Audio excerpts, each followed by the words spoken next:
بہت علم دین حاصل کیا, خوب مجاہدات بھی کیے, جنگلوں میں تشریف لے جاتے, تنہائی میں رہ کر اللہ پاک کی عبادت کرتے اور فکر و ذکر میں مصروف رہا کرتے. اور پھر جو تیسرا حصہ ہے 51 سال سے لے کر 91 سال تک, یہ 40 سال بنتے ہیں, یہ 40 ایئرز کا ٹائم ہے. اس میں آپ نے باقاعدہ درس و بیان کا سلسلہ شروع کیا, نیکی کی دعوت کو عام کیا, علم دین کی روشنی پھیلائی, ہدایت کے چراغ جلائے, لوگوں کو دین حق کی راہ دکھائی, سنتوں کو عام کیا اور ہزاروں بھٹکے ہوئوں کو سیدھے رستے کا مسافر بنا دیا. اچھا, یہ ایک بڑا کمال کا غوث پاک رضی اللہ عنہ کی زندگی کا ایک یوں سمجھیے کہ خوبصورت سا جائزہ ہے. جیلان میں 18 سال جب ہو گئے نا, تو آپ نے اپنی والدہ سے کہا کہ ماں جی اب میں بغداد جانا چاہتا ہوں اور علم دین حاصل کرنا چاہتا ہوں. کیسے ماں باپ تھے, پہلے ہی سے تربیت شاندار تھی, نیک اور پارسا تو پہلے ہی تھے, بیٹے کو روکا نہیں. یہ ان والدین کے لیے درس ہے کہ بچہ جب نیکی کے راستے پہ جاتا ہے تو اس کو روکنے لگتے ہیں. ارے بیٹا اتنا دین میں نہ جاؤ, ابھی سے داڑھی کہاں رکھو گے, ابھی سے کہاں تم دین کے کاموں میں اتنے آگے جا رہے ہو, ابھی تو زندگی گزارنی ہے. بچہ دین کی طرف بڑھتا ہے. کیسے بد قسمت ہیں وہ ماں باپ جن کے دل میں تشویش بڑھتی ہے.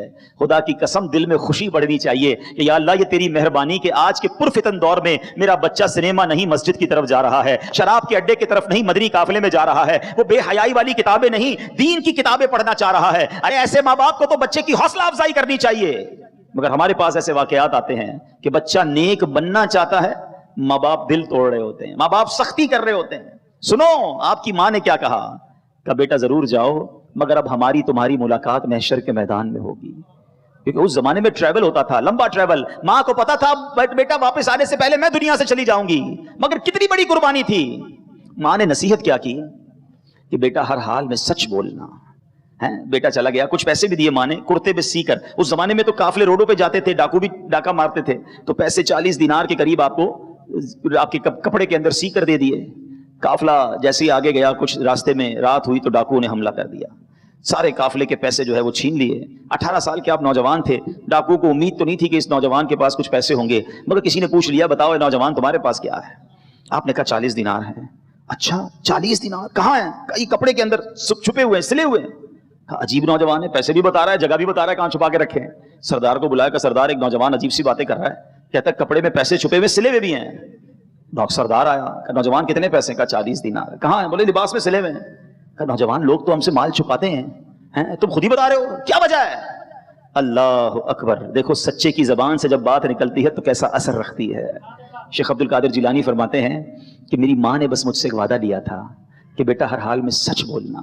آپ نے سوال کیا, میں نے بتا دیا, پیسے ادھر پڑے ہوئے ہیں. اب مجھے ایک بات بتائیے, غوث اعظم نے کوئی بیان نہیں کیا ہے, کوئی روایتیں آیتیں نہیں سنائی, صرف آپ نے سچ بولا. اللہ اکبر. اس سچی زبان سے جب وہ جملے نکلے نا تو وہ ڈاکوؤں کے سردار کے دل میں پیوست ہو گئے. وہ ڈاکوؤں کا سردار کہتا ہے, زارو کتار رونے لگا, اپنے ساتھیوں سے کہتا ہے ذرا دیکھو یہ نوجوان نے اپنی ماں سے ایک وعدہ کیا ہے, یہ اس وعدے کو پورا کر رہا ہے. ارے میں تو رب سے کیے ہوئے روز وعدے پامال کر رہا ہوں, میں قیامت کے دن اپنے رب کی بارگاہ میں کیا جواب دوں گا. ڈاکوؤں کا سردار رونے لگا, اپنے ڈکیتی سے توبہ کی, سارے قافلے والوں کا مال واپس کر دیا. ارے صرف شیخ عبد القادر جیلانی کا نہیں, پورے قافلے والوں کا مال سلامت رہ گیا. کیا سیکھنے کو ملا؟ سچ کو آنچ نہیں ہے. ہاں لوگ کہتے ہیں اب جھوٹ بولو تو ہی کام بنے گا. نہیں جناب, بنے گا نہیں, بگڑے گا.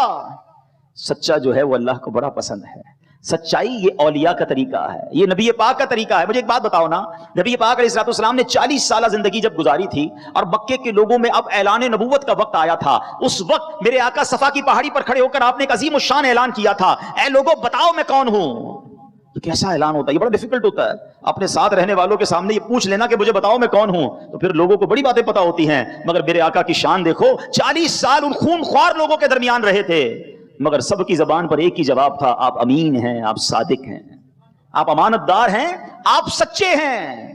ایک بات تو بتاؤ, بے حد محبت ہے آقا سے, بڑی محبت ہے غوث اعظم سے. آقا امین ہیں, غوث پاک سچے ہیں, اور یہ نبی پاک کو ماننے والا غوث پاک کا دیوانہ کیسے جھوٹ بول دیتا ہے.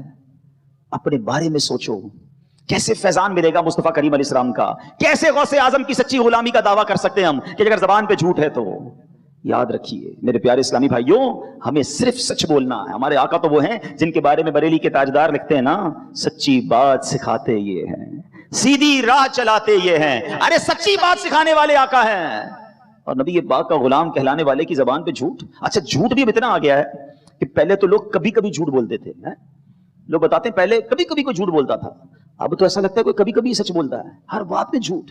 دوستوں کو ہنسانے کے لیے جھوٹ, کاروبار میں مال بیچنا ہے تو جھوٹ, مال خریدنا ہے تو جھوٹ, پیسے دینے نہیں ہے تو جھوٹ, ہر بات میں جھوٹ, مذاق بن گیا جھوٹ, تو اس کو کوئی بڑا گناہ سمجھتا ہی نہیں ہے. اللہ اکبر. روایتوں میں آتا ہے جب بندہ ایک جھوٹ بولتا ہے نا, اس کے منہ سے ایسی بدبو نکلتی ہے کہ اس کے منہ کی بو سے فرشتے 1 میل دور ہو جاتے ہیں.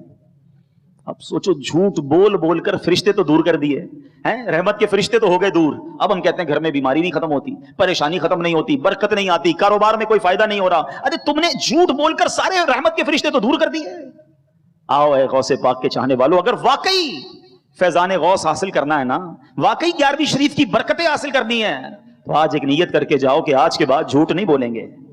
نیت کر لیں انشاءاللہ, آج کے بعد جھوٹ نہیں بولیں گے انشاءاللہ, سچ بولیں گے. کبھی کبھی مشکل ہوتا ہے سچ بولنا, لیکن آپ یقین کریں جب آپ سچ بولتے ہیں نا تو کام سیدھا ہو جاتا ہے. مثال کے طور پہ مدرسے کے طلباء بھی بیٹھے, اسکول کالجز والے بھی بیٹھے ہوں گے, آفس میں جاب کرنے والے بھی بیٹھے. اب کسی دن آپ لیٹ ہو گئے, ٹھیک ہے, اب لیٹ ہونے پر کیا بہانہ ہوتا ہے, وہ ٹریفک جام تھا, فلاں پرابلم ہو گئی تھی, پیر میں تکلیف تھی, طبیعت ٹھیک نہیں تھی. اب قاری صاحب, استاد صاحب, یہ آفس والے تو مان گئے کہ آپ آدھا گھنٹہ کیوں لیٹ ہوئے ہیں. جھوٹ کا گناہ تو مل گیا نا, اور آپ جلدی اٹھنے والے بھی نہیں بنے, کیونکہ آپ کو پتا ہے جب لیٹ ہوں گا جھوٹ بول دوں گا. لیکن جس دن آپ نے کہا کہ میری آنکھ ہی لیٹ کھلی تھی, میں خود گھر سے دیر نکلا تھا, تو کیا ہوگا, چھوٹی سی یا تو سزا ملے گی یا تھوڑے پیسے کاٹ لیے جائیں گے سچ بولنے کی وجہ سے. لیکن فائدہ کیا ہوگا کہ اب آپ کل جلدی اٹھیں گے, آپ جھوٹ سے بھی بچ گئے, آپ کی روٹین بھی ٹھیک ہو گئی. اور ایک اور بات یاد رکھیں, جو جھوٹ بولتا ہے نا وہ ہمیشہ پریشان نظر آئے گا آپ کو. ہاں, کتابوں میں لکھا ہے جھوٹ بولنے والے کے چہرے سے نور ختم ہو جاتا ہے. جھوٹ بولنے والا آپ کو مضطرب, ٹینشن میں, پریشان دکھے گا. سچ بولنے والا بڑا پرسکون دکھے گا, اس کے چہرے پہ نور ہوگا. اللہ اکبر. نبی پاک علیہ الصلوۃ والسلام جب لوگوں کو اسلام کی دعوت دیتے تھے نا, تو کئی بار ایسا بھی ہوا کہ لوگ جو پیارے آقا کا چہرہ دیکھتے نا, کہتے یہ چہرہ کسی جھوٹے کا نہیں ہو سکتا ہے, ایسا چہرہ, یہ جو کہتے ہیں سچ ہی کہتے ہیں. ہاں, جو سچ بولتا ہے نا, کام, کوائٹ, پرسکون, بڑا ریلیکس ملے گا آپ کو. اور اس کی وجہ بھی ہے, ایک وجہ بھی بتا دیتا ہوں. مثال کے طور پہ جس کی عادت ہی جھوٹ بولنے کی ہے, آپ سے ملا, کہاں رہتے ہیں, مثال کے طور پہ کوئی بندہ کسی غریب علاقے میں رہتا ہے, کوئی نہ کوئی ایسا علاقہ ہوگا جو غریبوں کا علاقہ ہوگا. اب اس کو بتانا نہیں ہے میں وہاں رہتا ہوں, تو وہ کہے گا میں تو جناب کے نال روڈ پہ رہتا ہوں. اچھا, اب بتایا اس کو گھر کہیں اور ہے, راستہ بتایا, علاقہ بتایا کوئی مہنگے علاقے کا. اب ساری زندگی یاد رکھنا پڑے گا کہ اس کو میں نے ایڈریس جو ہے نا کنال روڈ کا بتایا ہے. اب جب بھی پوچھے گا اس کو یہی بتانا پڑے گا. اچھا, دوسرا کہتا ہے کام کیا کرتے ہو, پتہ چلا کام ٹھیلا لگاتا ہے. حالانکہ ٹھیلا لگانا کوئی غلط بات نہیں, یہ رکشہ چلاتا ہے. کہا جناب میرا تو بہت بڑا بزنس ہے امپورٹ ایکسپورٹ کا. اچھا ماشاءاللہ. اس بیچارے کو کیا پتا, اب ساری زندگی یاد رکھنا پڑے گا کہ اس کو میں نے ٹھیلا نہیں بتایا, اس کو امپورٹ کا بزنس بتایا. ٹھیک ہے, فائلیں سنبھالنی پڑتی ہیں اس کو اپنی خود ہی. وہ نہیں آفس میں جاتے ہیں 2 دن بعد, کیوں نہیں آئے, 2 دن چھٹی ہوئی, وہ نانی کا انتقال ہو گیا تھا. حالانکہ نانی جان پہلے دنیا سے ابھی ہیں, موجود ہیں, لیکن اب ساری زندگی یاد رکھنا پڑے گا کہ آفس میں نانی مر چکی ہے, اب دوبارہ کہہ نہیں سکوں گا کہ نانی بیمار تھی. تو جو جھوٹا ہوگا نا, اس نے جھوٹ بولا ہوا ہوگا, اور جہاں جہاں اس نے جھوٹ بولا ہے وہ ایک جھوٹ کو سنبھالنے کے لیے اس کو مزید جھوٹ بولنے پڑیں گے.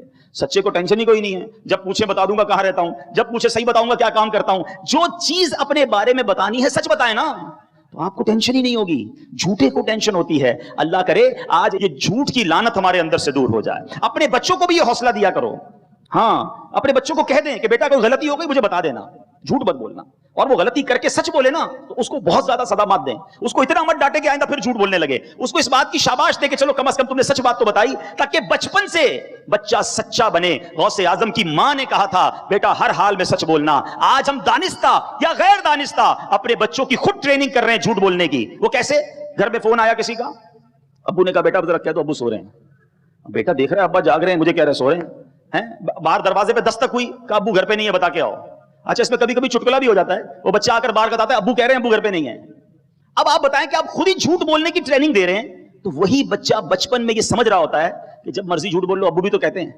یہ نہ کرنا, خود بھی سچے بنے, اپنی اولاد کو بھی سچ سکھائیں. سچا اللہ کو پسند ہے, جھوٹا اللہ اکبر یہ اللہ کو پسند نہیں ہے. اللہ کرے کہ آج ہم اس برائی سے بچیں. اور الحمدللہ غوث اعظم کی تو باتیں اتنی ہیں, ساری رات باتیں کرتے رہیں, غوث پاک کے فضائل سناتے رہیں, آپ کے واقعات سناتے رہیں, آپ کی کرامتیں سناتے رہیں, تو ہماری راتیں تھوڑی پڑ سکتی ہیں. اللہ نے وہ مقام عطا فرمایا. 2-3 باتیں مزید غوث اعظم کے بارے میں جانتے ہیں اور پھر بیان کو اختتام کی طرف لاتے ہیں کہ غوث اعظم رضی اللہ تعالیٰ عنہ کی بارگاہ میں افغانستان کے ایک صوبہ ہے نیم روز, ٹھیک ہے, وہاں کا جو بادشاہ تھا نا, اس نے ایک لیٹر bھیجا اور کہا حضور میں آپ کو کوئی جاگیر کا حصہ دینا چاہتا ہوں, تحفے میں آپ کو کوئی بہت بڑی زمین دینا چاہتا ہوں. اللہ اکبر, تاکہ آپ بھی میری طرح عیش و عشرت سے رہیں. اتنے بڑے اللہ کے ولی ہیں, میں آپ کی خدمت کرنا چاہتا ہوں. دیکھو اللہ والوں کی کیا شان ہوتی ہے, بڑی جاگیر آ رہی تھی. آپ نے کیا شاندار جواب دیا. آپ فرماتے ہیں کہ جو مجھے راتوں کو جاگ کر عبادت کرنے کی سلطنت حاصل ہے نا, حکومت ہے میرے پاس ایک سلطنت ہے اور اس کا مزہ بڑا ہے، اور وہ رات جاگ کر رب کی عبادت کرنے کا مزہ ہے۔ تمہارے نیم روز کی جو قیمت ہے نا، تمہاری سلطنت کی قیمت میری نظر میں جو کے دانے کے برابر بھی نہیں ہے۔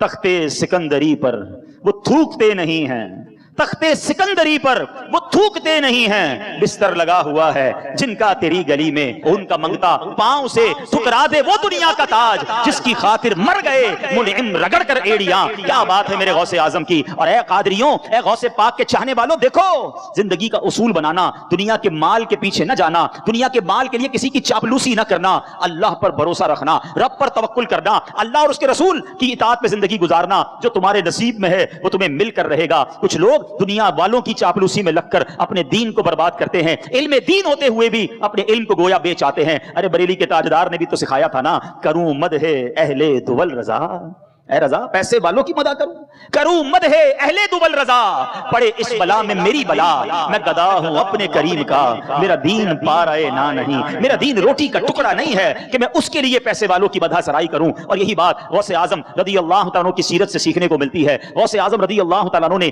جب درس و بیان شروع کرنا چاہا تو آپ یہ خود فرماتے ہیں کہ میں میرے بیداری کے عالم میں ظہر کی نماز سے پہلے حالت بیداری میں پیارے آقا مدینے والے مصطفیٰ صلی اللہ تعالیٰ علیہ وسلم کی زیارت نصیب ہوئی۔ آپ نے فرمایا میرے بیٹے تم واعظ و نصیحت درس و بیان کیوں نہیں کرتے؟ میں نے عرض کی حضور میں ایک عجمی شخص ہوں، آپ عربی نہیں تھے نا، عجمی تھے، میں عجمی شخص ہوں اور بغداد کے عربی اور ماہر لوگوں کے سامنے میں کیسے بیان کروں؟ نبی پاک علیہ الصلوۃ والسلام نے فرمایا منہ کھولو۔ شیخ عبد القادر جیلانی کہتے ہیں میں نے اپنا منہ کھولا، میرے آقا علیہ الصلوۃ والسلام نے 7 مرتبہ اپنا لعاب دہن یعنی تھوک مبارک میرے منہ میں ڈال دیا۔ فرمایا اب واز کرو، اب نیکی کی دعوت دو۔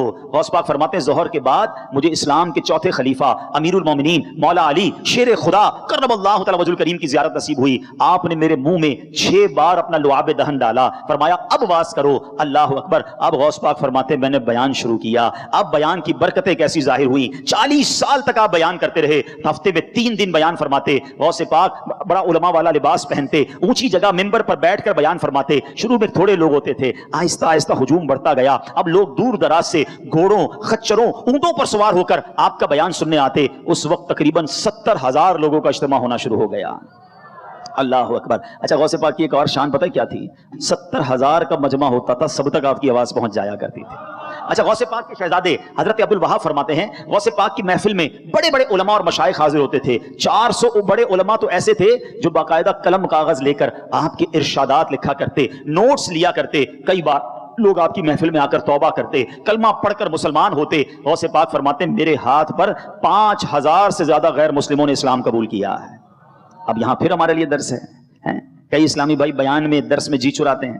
یاد رکھو بیان میرے آقا کا طریقہ ہے، بیان یہ صحابہ کا طریقہ ہے، بیان یہ پیران پیر کا طریقہ ہے۔ اخلاص کے ساتھ، اچھی نیتوں کے ساتھ درس و نصیحت کا جو کام ہے یہ تو سعادت مندوں کا حصہ ہے۔ ہمیں نہیں معلوم ہمارا بیان سن کر کون نیک بن جائے، کس کو نماز کی توفیق مل جائے، کون توبہ کر لے۔ ہمیں معلوم ہے ہم گناہ گار ہیں، ہمارے بیان میں اخلاص نہیں ہے، مگر بعض اوقات ایسا ہوتا ہے کہ کوئی سننے والا بخشا جاتا ہے اور اللہ اس کی برکت سے سارے مجمع کو بخش دیا کرتا ہے، سارے اجتماع کی مغفرت ہو جاتی ہے۔ تو پیارے اسلامی بھائیوں، اگر جب موقع ملے تو بیان سے جی نہ چرایا کریں، بیان کرتے رہا کریں، درس دیتے رہا کریں۔ یہ ولیوں کا طریقہ ہے، یہ اللہ والوں کا طریقہ ہے۔ اور دعوت اسلامی کے پیارے ماحول میں ہمیں درس و بیان کا موقع ملتا ہے۔ آپ دعوت اسلامی کے ماحول کے قریب آئیں، اگر اسلامی بہنیں بھی مجھے سن رہی ہیں، آپ کو بھی درس و بیان کا موقع ملتا ہے۔ اور اسلامی بھائیوں کو تو ماشاءاللہ جب مدنی قافلے میں جائیں تو درس کا موقع، بیان کا موقع، اعلان کا موقع، علاقائی دورہ برائے نیکی کی دعوت کا موقع، تو یہ وہ چیزیں ہیں جو ولیوں کا طریقہ ہے، جو اولیاء کا طریقہ ہے۔ اور دیکھیں نا میرے آقا کو کتنا پسند ہے بیان کرنا، اور غوث پاک کی شان تو دیکھو کہ اپنا لعاب دہن بھی انہیں عطا فرما رہے ہیں۔ تو اچھی نیتوں کے ساتھ درس و بیان کا سلسلہ بھی جاری رکھیں۔ غوث پاک رضی اللہ تعالیٰ عنہ کی سیرت کے بہت سارے پہلو ہیں، مگر آپ کی سیرت کا ایک اور بڑا کمال کا پہلو، اتنی بڑی شخصیت، اتنا جس کو کہیں کہ ولایت کا مرتبہ ہے، مگر خوف خدا کا عالم یہ تھا۔ اللہ اکبر۔ ایک بار حرم کعبہ میں آپ کو دیکھا گیا کہ آپ نے کنکریوں پر سر رکھے اور بارگاہ الہی میں عرض کی اے رب کریم مجھے بخش دے، اگر میں سزا کا حقدار ہوں تو بروز قیامت مجھے اندھا اٹھانا، کیونکہ نیکوکار لوگوں کے سامنے شرمندہ نہ ہوں۔ کون کہہ رہا ہے؟ ولیوں کے سردار کہتے ہیں یا اللہ قیامت مجھے شرمندگی سے بچانا، اندھا اٹھا لینا۔ اور آج ہم ہیں کوئی فکر ہی نہیں ایمان کی، آخرت کی فکر ہی نہیں ہے، گناہوں کا انبار ہے اور آنکھوں میں آنسو نہیں ہے۔ ان کی نیکیاں کتنی، اللہ اکبر. غوث اعظم کی عبادتوں کے بارے میں آتا ہے 15 سال تک روزانہ رات میں قرآن پاک ختم کیا کرتے تھے. غوث پاک روز ایک قرآن ختم کرتے. اور قادری کہلانے والا پورا سال قرآن نہ پڑھے. سنو، پیران پیر روزانہ 1000 رکعت نفل پڑھا کرتے تھے. اور آج کہلاتا تو غوث پاک کا دیوانہ ہے، فرض نمازی قضا کر رہا ہوتا ہے. پوچھو نا اپنے آپ سے، ہم یہ کیا کر رہے ہیں؟ یہ کیسی غلامی ہے اولیاء کرام کی؟ وہ تلاوت کرنے والے، وہ سجدے کرنے والے کئی سالوں تک عشاء کے وضو سے فجر کی نماز ادا کرتے، اور ہم ہیں نہ عشاء ادا کریں نہ فجر ادا کریں. کیسے لوگ ہیں جن کی نمازیں قضا ہو رہی ہیں؟ مجھے بتاؤ کیسے فیضان ملے گا سیدی غوث اعظم کا اور اولیاء کرام کا؟ آج کچھ بدل کے جانا ہے، آج نیت کر کے جانا. اگر واقعی محبت ہے نا پیران پیر سے، اگر واقعی ان کا فیضان لینا ہے تو آج سارے نیت کر لو کہ انشاءاللہ آج کے بعد ہماری کوئی نماز قضا نہیں ہوگی. ایسا نہیں، ایسا زوردار نعرہ لگائیں شیطان ادھر سے دور بھاگ جائے. آج کے بعد ہماری کوئی نماز قضا نہیں ہوگی. روزانہ کچھ نہ کچھ قرآن کی تلاوت ضرور کریں گے. روزانہ انشاءاللہ ہم سنتوں پر عمل کریں گے. فلمیں ڈرامے نہیں دیکھیں گے، گانے باجے نہیں سنیں گے انشاءاللہ. اب نیتیں تو ہو گئی، اب اگر اپنی نیتوں پر استقامت چاہتے ہیں نا، پرماننٹ بننا چاہتے ہیں، تو اب دعوت اسلامی کے ماحول کو تھام لیجئے. کیا پیارا ماحول ہے، اولیاء کا فیضان دکھاتا ہے، صحابہ کا فیضان بتاتا ہے، نبیوں اور ولیوں سے محبت سکھاتا ہے، نبی پاک کی محبت کے جام پلاتا ہے. اس ماحول میں رہیں گے تو نیک بن جائیں گے. لیفٹ رائٹ ہوتے رہیں گے، ایسے دوستوں میں بیٹھیں گے جو ہمیں گناہوں میں لے جائیں گے، تو پھر کیسے نیک بنیں گے؟ تو اس ماحول سے وابستہ ہوں. ہر جمعرات اجتماع میں آئیں، مدنی قافلوں میں سفر کریں، مدنی چینل دیکھتے رہیں. انشاءاللہ ہمارے دل کی دنیا بھی بدل جائے گی. اللہ کریم مجھے اور آپ کو عمل کرنے کی توفیق عطا فرمائے.